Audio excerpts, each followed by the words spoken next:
News व्हॅलीमध्ये आपल्या सर्वांचं स्वागत. Welcome to news valley. तुझ्या शहरातली ही पहाट धुक्याने का अशी घनदाट, कसे शोधावे मी तुझला, दिसेना कोणतीही वाट. किती सवडीने आवडीने तुला भेटायला आलो, हेवे दावे मनामधले सारे विसरून मी गेलो.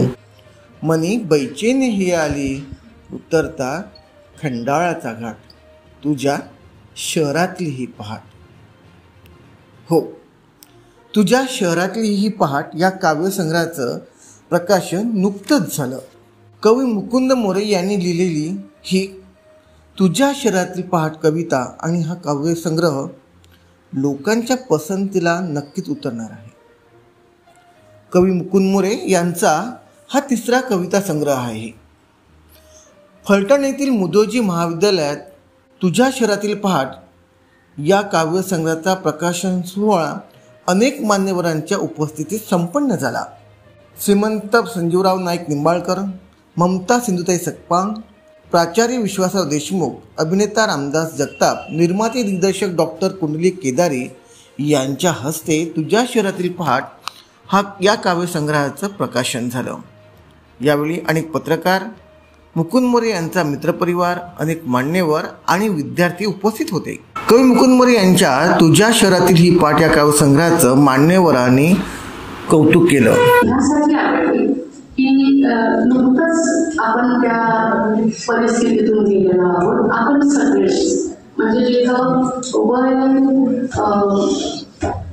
लिंग किंवा धर्म किंवा जात असा कुठलाही भाग येत नाही. एक माणूस म्हणून आपण जे काही मागच्या 1-2 महिन्यापूर्वी अनुभवलंय ते सगळं ह्या कवितेमध्ये आहे. आणि खूप बोचरी आणि हळूच चिमटे काढणारी अशी ती कविता आहे.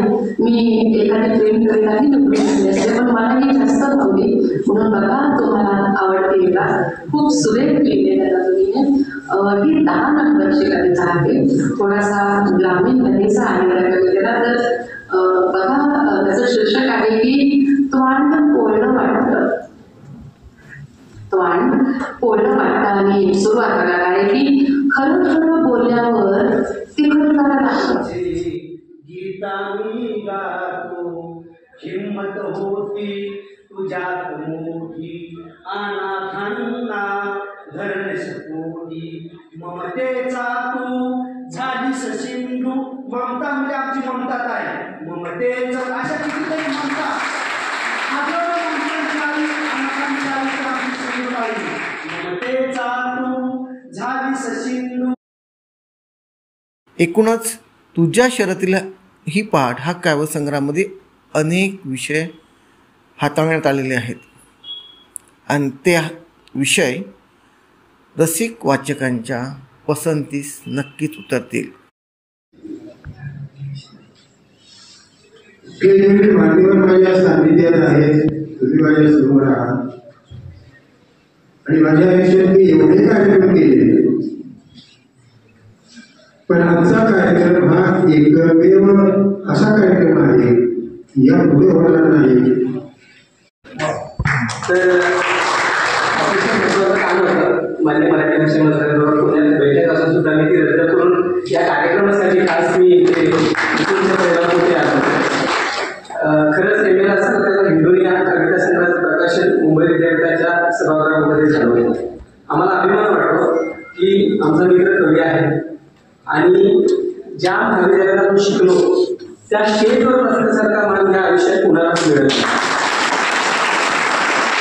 कारण का मी सुद्धा विद्यार्थी होतो आणि 13 वर्ष शिक्षण मी केले आणि आपण ज्या महाविद्यालयामध्ये विद्यार्थी असतो तिथेच प्राध्यापक होतो, तिथेच प्राचार्य होतो. तसं भाग्य देशमुख सरांना मिळालेलं आहे. यासारखं भाग्य या कविता संग्रहाच्या निमित्तानं मी एवढंच बोलेन सर की मुकुंदच्या 3 कविता संग्रहाचा अभ्यास केल्यानंतर मी वाचल्यानंतर मला जाणवलं त्याच्यामध्ये प्रेम कविता आहे, सामाजिक आशयाचे दोष असते आणि ते कसे सुधारावे